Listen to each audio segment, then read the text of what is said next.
নমস্কার, আপনারা দেখছেন জেলা বার্তা। আপনাদের সঙ্গে আমি শান্তিপ্রিয়া। বিস্তারিত। বাংলাদেশে অত্যাচারিত হয়ে প্রাণ বাঁচাতে ভারত ভূখণ্ডে প্রবেশ করতেই বিএসএফ এর হাতে ধৃত এক নাবালিকা। মঙ্গলবার রাতে উত্তর দিনাজপুরের চোপড়া ব্লকের ফতেপুর বিওপি এলাকা থেকে ওই নাবালিকাকে আটক করে চোপড়া থানার পুলিশের হাতে তুলে দেয় সীমান্তরক্ষী বাহিনী। এরপর ওই রাতে তাকে হোমে পাঠায় পুলিশ। জানা গিয়েছে, বাংলাদেশের পঞ্চগড় জেলার বাসিন্দা ওই নাবালিকার পরিবার ইসকনের ভক্ত। শুধুমাত্র এই অপরাধেই তাকে বাড়ি থেকে তুলে নিয়ে যাওয়ার লাগাতার হুমকি দেওয়া হচ্ছিল। শেষমেশ কোনো রাস্তা না পেয়ে ভারতে পালিয়ে যেতে বাধ্য হয় ওই নাবালিকা। জলপাইগুড়ির বেলাকোবায় এক আত্মীয়ের বাড়িতে যাওয়াই উদ্দেশ্য ছিল তার কাছ থেকে বেলাকোবার আত্মীয়ের ফোন নম্বর পেয়ে পুলিশ তাদের চোপড়া থানায় রাতেই ডেকে পাঠায়। এরপর জিজ্ঞাসাবাদের পর তাকে আইনানুগ পদক্ষেপ নিয়ে জেলা শিশু কল্যাণ সমিতির মাধ্যমে হোমে পাঠানোর ব্যবস্থা করে পুলিশ। থানায় আসি স্যার, আমার সম্পর্ক ওই নাতিন হবে, তো আমি আমার ফোন নাম্বার ওরা জানে, সেজন্য আমি থানায় আসছি তো ওনাকে দেখা করার জন্য। তো ওরা তো ওইদিকে ও আমাদের ইসকনের ভক্ত বলে ও টর্চারিং করেছে, তারপর ওকে কিডন্যাপ করবে এই ভয়ে তো ও আসছে, সেজন্য আমার ফোন নাম্বার ওরা নিয়েছিল, সেজন্য আমি আসছি দেখা করতে। ওনার কাছে শুনলাম ওই তো ওইটাই যে আমাকে এইখান থেকে কিডন্যাপ করে নিয়ে যাবে। আমি বাপের এক মেয়ে, আমি ইসকনের ভক্ত, এই ইসকনের ভক্ত হয়ে আমার দোষ হয়েছে, সেজন্য আমাকে এই জন্য ওরা বাড়িতে আসে হুমকি দিচ্ছে। বাংলাদেশের বাড়ি হচ্ছে পঞ্চগড়ে, তো আজকেই এই থানায় নিয়ে আসলো নাকি? থানায় নিয়ে আসছে। তো থানায় তো ও তো খিদার তুলে কোনো কথা বলতে পারছে না, দুর্বল, সেই জন্য ও তো এমনি ভয়ে আসছে। আবার এখানে এখন বিএসএফ ধরেছে, সেই জন্য আমি থানায় আসছি, দেখা করলাম বড় বড়োর সাথে। ভারত সরকার আমরা চাচ্ছি ইমিডিয়েটলি এটা একটা পদক্ষেপ নেওয়া উচিত যে আমাদের যে এই যে হিন্দু সম্প্রদায় এই যে ছোটো ছোটো মেয়েগুলোকে কিডন্যাপ করছে বা এখান থেকে নিয়ে যাচ্ছে, টর্চারিং করছে হিন্দুদের, আমাদের এখানে বলছে তোমরা এখানে কেন আছো, এখান থেকে তোমরা চলে যাও, বাড়িঘর ছাড়ো, অনেক কিছু হুমকি দিচ্ছে। তো প্রাণ ভয়ে একটা মেয়ে এখন কী করবে, তার ও বাধ্য হয়ে তারপরে এখন ওদিকে থেকে কাকে দিয়ে যোগাযোগ করে মানে পাঠিয়েছে, খবর দিয়েছে, ফোন করেছে, আমার ফোন নাম্বার নিয়েছে। আপনারা তো আমাদের যেহেতু আমাদের সম্পর্কের আত্মীয়র সম্পর্ক, সেজন্য আমার এই বিপদ হয়েছে, তাই আপনি একটু আসে আমার দেখা করুন, সেজন্য আমি আসছি। তো এইভাবে যে আমাদের যে ছোটো ছোটো কোচি মেয়েগুলোকে টর্চারিং করছে হিন্দুদের উপর, তাহলে আমরা ওখানে ওরা কি করে থাকবে? তো সেই জন্য ওরা দুঃখে যে আমার সামনে যদি আমার মেয়েকে টানে নিয়ে যায়, কিডন্যাপ করে, তাহলে আমাদের জীবনটা বাঁচে থাকে কি আবার?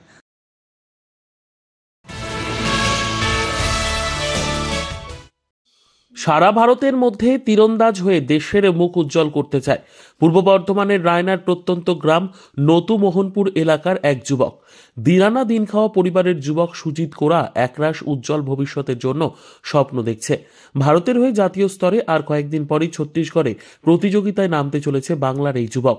তীরন্দাজ হওয়ার জন্য প্রতিনিয়ত পূর্ব বর্ধমানের মেমারির নদীপুর মোড় সংলগ্ন এলাকার একটি একাডেমিতে প্রতিদিন প্র্যাকটিস করেন। দরিদ্র হওয়া সুবাদে দেশের মুখ উজ্জ্বল করার জন্য যেন অধরা রয়ে গেছে শুধু একটি ধনুকের জন্য। পরিবার দরিদ্র সীমার মধ্যে থাকার কারণে ধনুক কেনার মতো টাকা পয়সা না থাকায় ছত্তিশগড়ে কিভাবে জাতীয় স্তরে তীরন্দাজ হয়ে কিভাবে করবেন সেই নিয়ে খুবই চিন্তিত যুবক ও তার পরিবার। বুধবার সেই স্বপ্ন সফল করতে রায়না এক ব্লকের বিডিও সুজিতের পাশে দাঁড়ায়। এদিন বিডিও দপ্তরে সুজিতকে ডেকে পাঠিয়ে একটি ধনুক উপহার দেওয়ার পাশাপাশি তার যাবতীয় খরচ বহনের আশ্বাসও দিয়েছেন। খুবই খুশি পাওয়ার ফলে সুজিত দেশের মুখ যাতে উজ্জ্বল করতে পারে তার জন্য সর্বস্ব দিয়ে এই তীরন্দাজ প্রতিযোগিতায় দেশের হয়ে মুখ উজ্জ্বল করবে বলে জানিয়েছেন তিনি। দিন আনা দিন খাওয়া পরিবারের যুবক তথা সুজিত কোরা এখন শুধুই স্বপ্ন দেখছে জাতীয় স্তরে দেশের মুখ উজ্জ্বল করা তীরন্দাজ হয়ে। তার এই অধরা স্বপ্ন যাতে সফল হয় তার জন্য পাশে দাঁড়িয়েছেন রায়না এক ব্লকের বিডিও। শ্বশুরবাড়ি থেকে নিজ বাড়ি ফেরার পথে সড়ক দুর্ঘটনায় প্রাণ গেল যুবকের। ভয়াবহ বুধবার সড়ক দুর্ঘটনায় প্রাণ গেল এক যুবকের। জানা গিয়েছে, বোলেরো সাদা রং গাড়ির সঙ্গে মোটর বাইকের সংঘর্ষে ঘটনাটি ঘটেছে পূর্ব বর্ধমান জেলার মন্তেশ্বর থানার অন্তর্গত হাটগাছা মোড় সংলগ্ন এলাকায়। মৃত ব্যক্তি পূর্ব বর্ধমান জেলার ভাতার থানার অন্তর্গত রাধানগর পঞ্চায়েতের বাসিন্দা বলে জানা যায়। নাম বুদ্ধদেব মালিক, বয়স 28 বছর।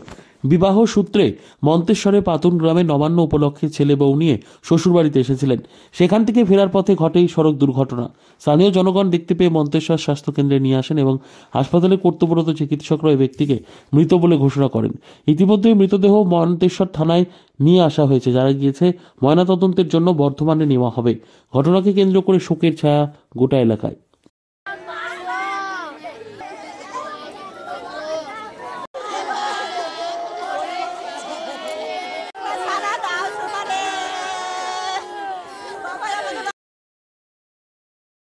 নিয়ে নিচ্ছে একটি ছোট্ট বিরতি।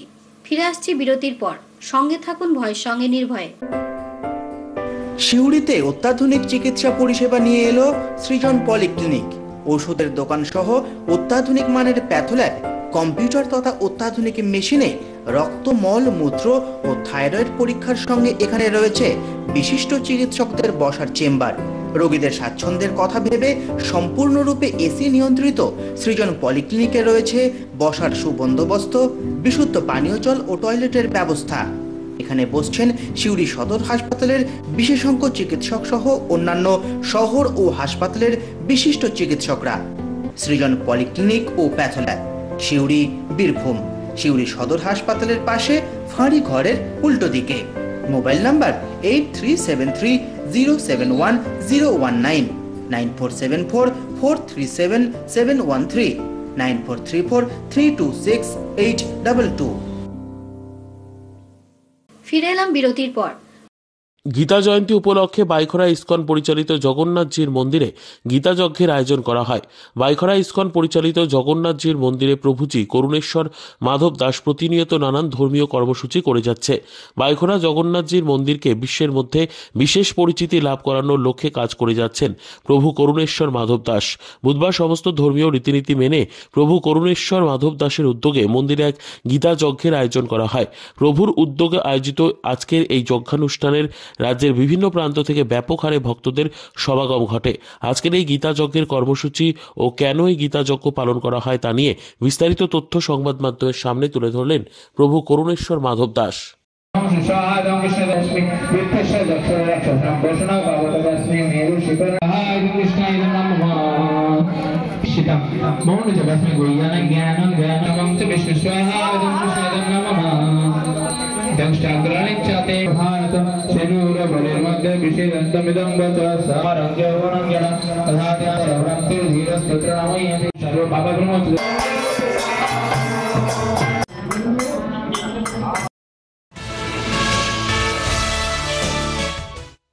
সম্প্রীতির মেলবন্ধন ইন্দাসের জিনকড়া গ্রামের বাবা বুড়ো পীরের ঔরস উৎসব। একদিকে যখন দেশের বিভিন্ন জায়গায় এক শ্রেণীর মানুষ ধর্মীয় বিভেদ সৃষ্টি করার চেষ্টা করছে, সেই সময় দাঁড়িয়ে সম্প্রীতির মেলবন্ধন চোখে পড়ল ইন্দাসের জিনকড়া গ্রামের বাবা বুড়ো পীরের সার্বজনীন ঔরস উৎসবে। বাবা বুড়ো পীরের সার্বজনীন ঔরস উৎসব এবছর 29 বছরে পদার্পণ করলো। প্রতি বছরের ন্যায় এবছরও অনুষ্ঠিত হচ্ছে বাবা বুড়ো পীরের ঔরস উৎসব। দূর দূরান্ত থেকে বিভিন্ন সম্প্রদায়ের মানুষরা ছুটে আসেন বাবা বুড়ো পীরের মাজারে। এখানেই তারা মানত করেন চাদর চড়ান। ঔরস উৎসব উপলক্ষে লক্ষাধিক মানুষের সমাগম হয়। উপস্থিত সকল ভক্তকে খাওয়ানো হয় খিচুড়ি ভোগ। হিন্দু মুসলিম সহ সকল সম্প্রদায়ের মানুষরা একত্রিতভাবে এই ঔরস উৎসবে অংশগ্রহণ করে থাকেন। পূর্ব বর্ধমানের চা গ্রামের পুতুল দাস নামে এক মহিলা বলেন, আমরা প্রতি বছর বাবার মাজারে আসি। আমরা কঠিন রোগ হয়েছিল, বাবার কাছে মানত করেই সেরে যাই, তাই চাদর চড়াতে এসেছি।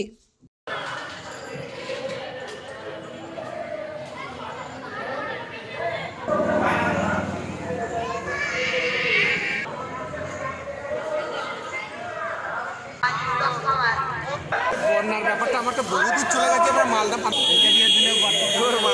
আগের বন্যার বার্তা